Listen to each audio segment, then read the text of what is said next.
교과서 30페이지입니다.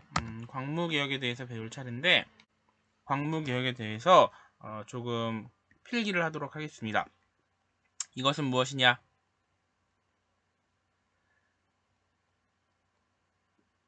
대한제국 시기 광무라고 하는 연호를 쓰던 시기, 그러니까 광무연간에 이루어진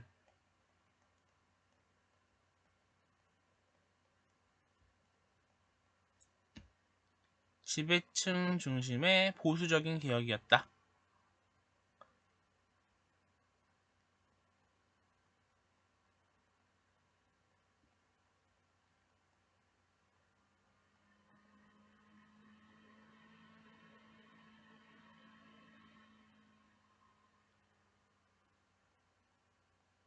이렇게 쓰면 좋습니다. 그러면 첫 번째 줄 아간 파천 이후 러시아가 군사 재정 고문을 파견, 그 옆에 조선의 내정에 깊이 관여, 그러면서 고종의 황궁을 요구하는 목소리. 여기서 한번 끊고 나라의 위신을 높이기 위해 국호를 대한제국으로 바꾸고 연호를 광무라고 정하였다. 연호가 광무기 때문에 대한제국이라고 국호를 바꾼 상태에서 광무라는 연호를 쓰던 시기, 이때 이루어진 개혁이라는 뜻입니다.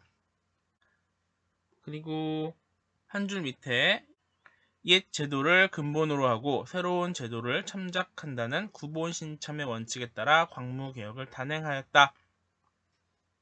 그리고 구본신참은 박스를 치도록 합니다.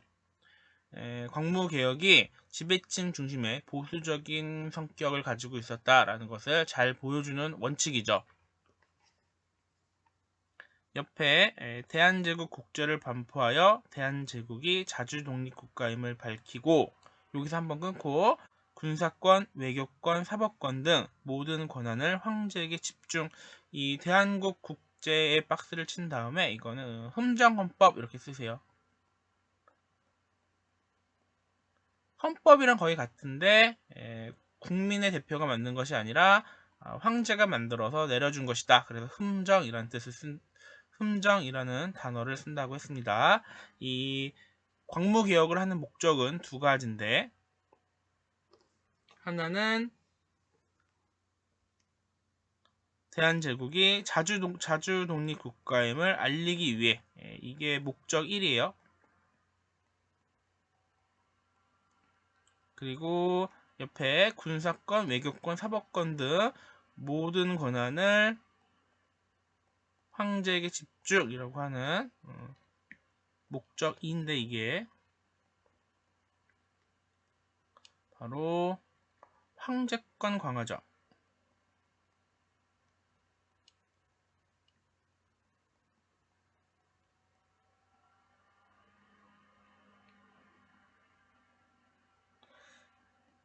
독립협회는 우리 지난 시간에 배웠을 때 민중 중심으로 개혁이 이루어져야 된다고 생각을 했습니다. 그런데 고종과 측근들, 지배층은 황제권을 강화해서 황제 중심으로 개혁을 하고자 했어요. 그래가지고 성격이 이렇게 다른 거고 개혁의 내용도 달라지게 되는 거죠. 여기서 한번 끊고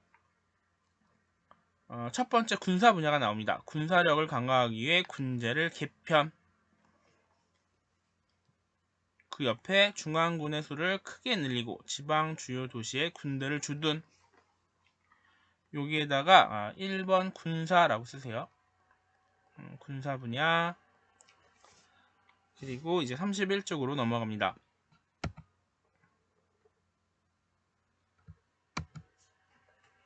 여기 옆에다가 2번 경제 이렇게 쓰고 이제 경제에 대한 게 나와요.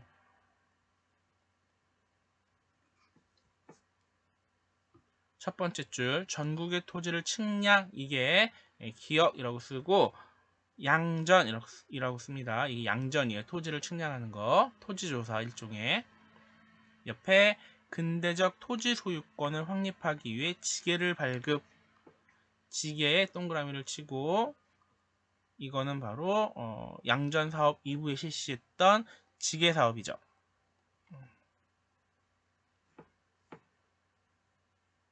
한 줄 밑에 섬유, 운수, 금융 등의 분야에서 근대적인 회사들을 설립. 여기서 한번 끊고 교육의 동그라미를 치고 그 위에 3번 이렇게 쓰세요. 3번 교육 분야가 나옵니다. 끝부분 유학생을 파견하고 학교를 세워 인재를 양성.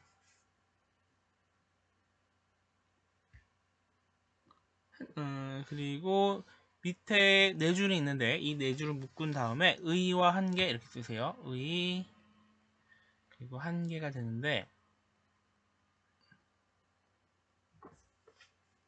첫 번째 줄 대한제국의 근대화 정책은 국방력 강화를 비롯해 산업과 교육, 근대적인 시설 등에서 어느 정도의 성과. 여기서 한번 끊고 이 부분이 의의가 되는 거고 그 밑에 지배층의 보수적인 성향과 열강의 간섭이 1번. 러일 전쟁의 발발 이게 2번. 옆에 지속적인 성과를 내는 데는 한계 이게 3번입니다. 이 부분들이 이 한계를 설명하고 있는 거죠. 그리고 오른쪽에 이 지계라고 하는 게 있었다. 이게 토지 소유권을 증명하는 문서였다.